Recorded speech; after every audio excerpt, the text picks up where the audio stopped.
Uh, Ashwini, what a rally. So after yesterday's rather inspirational rally, what's the way forward for Nifty? Good morning, Nikunj. I think that's how you define a bull market. It goes up when there is bad news, it goes up when there is good news. So whichever way events would have turned out, just because we are in that bullish groove, we would have gone up anyway. The important point here is that we had a narrow range of about 50 points for a couple of days. Yesterday we broke down first, and then immediately, the breakdown failed, and we came back and we closed on the upside, and we broke out on the upside. That is a technically significant event because I guess a lot of the weak hands got out yesterday. A lot of people got trapped trying to short the market.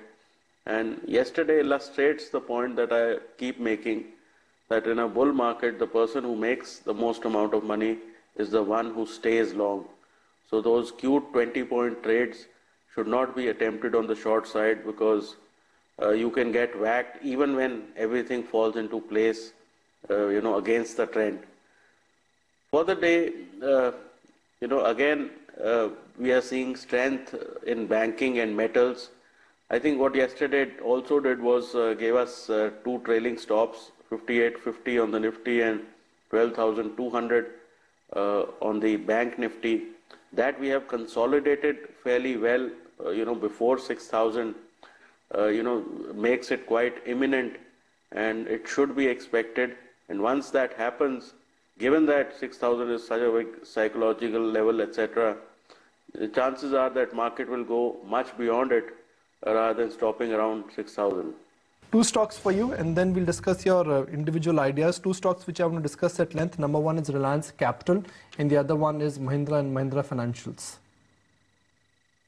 Mahindra and Mahindra Financials is at an all-time high, and it's been a consistent up mover. There's an index in the market that's called CNX Finance, and that's probably done as well as the banking index. It has all of these NBFC type of stocks. So chances are that this is one of the better NBFCs if you have to participate in one. And the target that you can theoretically project, it's an approximation because the stock is already at new highs, should be around 1,300. It's got good support around 1,000, and any declines can be used to buy into the stock. The other one is, Reliance Capital. The group has been quite fuzzy. There are people stuck, at all the higher levels. So it will not be as easy for Reliance Capital to move up as it would be for Mahindra and Mahindra Financial Services. Again, these are choices that people need to make.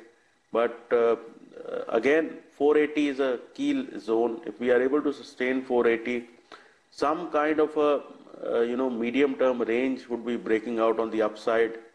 And next targets here could be 565 and probably 610.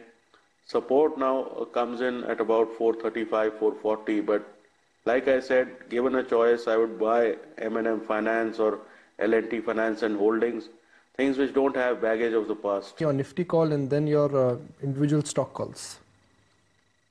Well, Nifty for the day needs to stay above 5874. Resistance comes in at 5926 and 5956. Support comes in at 5844 and 5792. Bank Nifty needs to stay above 12,398 and CNX IT above 5884. BTST from yesterday, JSW Steel was a buy with a stop about 770, target of 860. Jindal SAW was a buy with a stop about 123, target of 135. And Allahabad Bank was a buy with a stop about 163, target of 175. Fresh calls, Elder Pharma is a buy with a stop about 395, target of 440. Hindalco is a buy with a stop about 123, target of 138. Bank of India is a buy with a stop about 315, target of 336. Bombay Dyeing is a buy with a stop about 126, target of 142. Z Entertainment is a buy with a stop about 216, target of 234. And REC is a buy with a stop about 240, target of 265.